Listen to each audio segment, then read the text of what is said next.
Facebook ID থেকে Facebook page খোলার নিয়ম।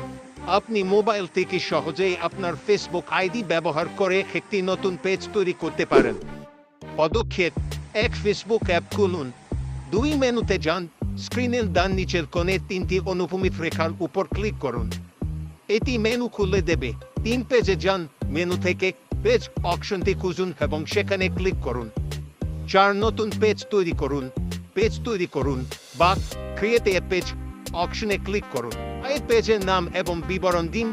আপনার পেজের নাম এবং একটি সংক্ষিপ্ত বিবরণ দিন। ৭, বিভাগ নির্বাচন করুন। আপনার পেজের বিভাগ নির্বাচন করুন, উদাহরণস্বরূপ রেস্টুরেন্ট, দোকান, সংগঠন ইত্যাদি।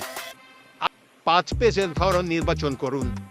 আপনি কোন ধরনের পেজ তৈরি করতে চান তা নির্বাচন করুন, উদাহরণস্বরূপ ব্যবসা, ব্র্যান্ড, কমিউনিটি ইত্যাদি।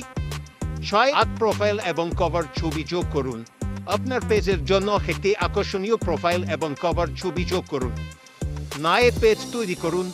সব তথ্য ঠিকঠাকভাবে দিয়ে পেজ তৈরি করুন বা ক্রিয়েট পেজ বাটনটিতে ক্লিক করুন।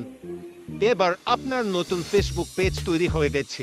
মনে রাখবেন, ১০, আপনার পেজের সেটিংস পরিবর্তন করতে, পোস্ট করতে এবং অন্যান্য কাজ করতে আপনি এই পেজে যাবেন।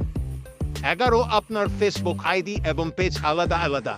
আপনি যদি আরও বিস্তারিত জানতে চান তাহলে ফেসবুকের হেল্প সেন্টারে যেতে পারেন। আশা করি এই তথ্য আপনার জন্য উপকারী হবে। আপনার আর কোনো প্রশ্ন থাকলে জিজ্ঞাসা করতে পারেন। কিভাবে এই তথ্যটি আরও ভালোভাবে উপস্থাপন করা যায় সে সম্পর্কে আপনার কোনো সুপারিশ থাকলে জানাতে পারেন।